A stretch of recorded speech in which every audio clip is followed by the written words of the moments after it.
Il est minuit sur Akhbar al-Blad. Nous sommes déjà le 12 avril 2022. Bienvenue sur votre chaîne préférée Akhbar al-Blad. La junte militaire au pouvoir en Algérie envisage-t-elle de priver les Algériens de leur forte consommation de gaz naturel pour vendre davantage de quantité à l'Italie? C'est ce dont on va parler sur cette vidéo, mais avant de le faire, n'oubliez pas de vous abonner à la chaîne et surtout n'oubliez pas de cliquer sur la cloche de la chaîne Akhbar al-Blad pour être sûr de recevoir le bip qui vous avise à chaque fois qu'il y a du nouveau sur la chaîne et vous permettre d'être le premier à consulter le contenu de chaque vidéo diffusée sur la chaîne. Ramadan Karim et bonne veillée ramadanesque. Ça y est, c'est fait. Le Premier ministre italien Mario Draghi vient d'entamer ce lundi une visite en Algérie durant laquelle il devait tenter d'obtenir une augmentation des fournitures de gaz algérien à son pays qui cherche de sortir de sa dépendance de la Russie. La visite de M. Draghi sur invitation du président algérien Abdelmjid intervient dans le cadre du renforcement des relations de coopération entre les deux pays. Selon la présidence algérienne, l'Algérie, l'un des principaux partenaires commerciaux de l'Italie, est son deuxième fournisseur en gaz, derrière la Russie, dont provient 45% des importations gazières de la péninsule.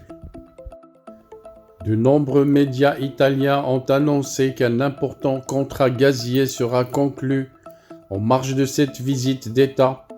Il s'agit d'un nouvel accord gazier pour une fourniture de 9 milliards de mètres cubes supplémentaires par an au profit de l'Italie.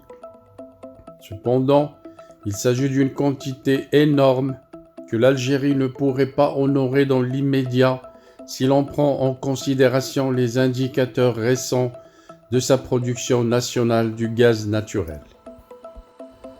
La production nationale algérienne du gaz naturel s'élève à 130 milliards de mètres cubes. Cette production nationale stagne depuis 2018 et elle peine à progresser en raison de la diminution des réserves existantes et du coût très onéreux des investissements nécessaires pour exploiter l'ensemble des gisements abritant potentiellement des réservoirs importants en gaz naturel. La majeure partie de cette production nationale est destinée à la satisfaction des besoins nationaux.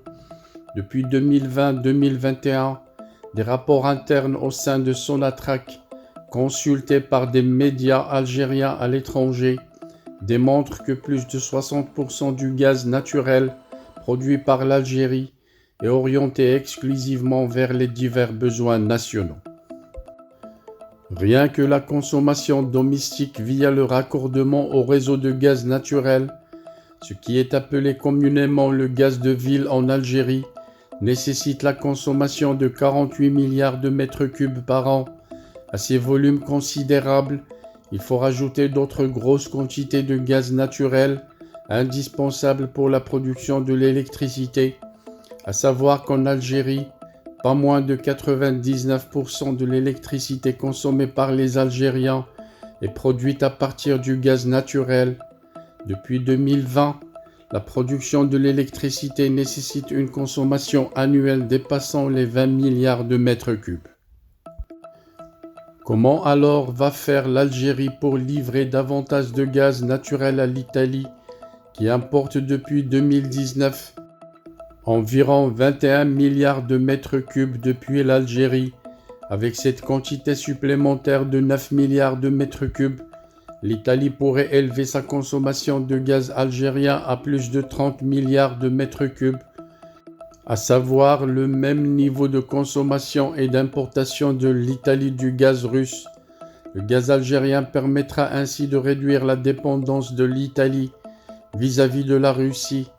D'autres accords sont en cours de négociation entre l'Italie et plusieurs autres pays gaziers comme le Qatar ou le Nigeria. La fin de la dépendance vis-à-vis du gaz russe est une priorité nationale en Italie et l'Algérie devra jouer un rôle majeur, mais à condition de démontrer sa capacité à exporter de nouvelles quantités de gaz naturel vers le marché italien. Et c'est à ce niveau que toutes les interrogations sont posées. Les données économiques ne mentent pas. Pour l'heure, l'Algérie, avec le même rythme de production nationale, est incapable d'augmenter ses parts de marché en Italie. En 2018, les exportations de gaz se sont élevées à 51,5 gigamètres cubes, dont 75% par gazoduc et 25% sous forme de gaz naturel liquéfié.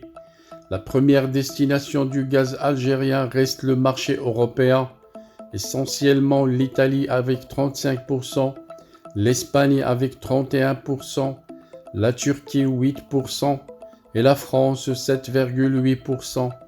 Mais les exportations par gazoduc sont négociées dans le cadre de contrats à long terme d'une durée moyenne de 10 ans. Mais hier, lundi, Mario Draghi devait signer un nouvel accord dont les modalités n'ont pas été encore précisées, puisque l'Algérie ne peut pas contractuellement rompre ses contrats à long terme avec ses autres clients comme l'Espagne, à moins de rompre les relations diplomatiques avec Madrid et de provoquer un cycle de tensions géopolitiques très dangereux. Une seule et unique option s'impose aux dirigeants algériens: réduire la forte consommation interne du gaz naturel pour pouvoir vendre et exporter davantage vers l'Italie. En 2021, la demande en gaz naturel sur le marché local en Algérie a dépassé les 45 milliards de mètres cubes, un seuil très élevé qui va encore augmenter à partir de cette année 2022. Cette grosse consommation nationale du gaz naturel occasionne des dépenses budgétaires affolantes. Pour cause, l'Algérie, qui produit son électricité à 99% à partir du gaz naturel, vend cette ressource sur le marché local à 0,24 $ l'unité, alors qu'elle est facturée entre 7 et 9 $ l'unité sur les marchés étrangers. Cela signifie que la consommation en gaz naturel va coûter à l'État algérien en 2021 l'équivalent de plus de 11,2 milliards de dollars. Cet argent, l'Algérie ne pourra jamais le récupérer puisque le gaz naturel est vendu au rabais sur le marché local, à savoir à des prix subventionnés. Pour réduire cette forte consommation nationale, l'Algérie a besoin aussi d'une source d'énergie alternative, comme les énergies renouvelables. Malheureusement, le pays est totalement archaïque en matière de développement des énergies renouvelables. Dans ce contexte, réduire la consommation nationale équivaudra à rationner la consommation du gaz et de l'électricité par les consommateurs algériens. Un pari risqué qui ne manquera pas de déstabiliser le quotidien de la population algérienne et pourrait donner naissance à des troubles sociaux. Une telle option est donc très risquée pour le régime actuel, mené par la junte militaire. Comment va faire donc l'Algérie pour offrir une nouvelle quantité de 9 à 10 milliards de mètres cubes par an à l'Italie, à Alger? Personne n'apporte de réponse claire et rationnelle à cette question qui intrigue tous les observateurs avertis de l'énergie.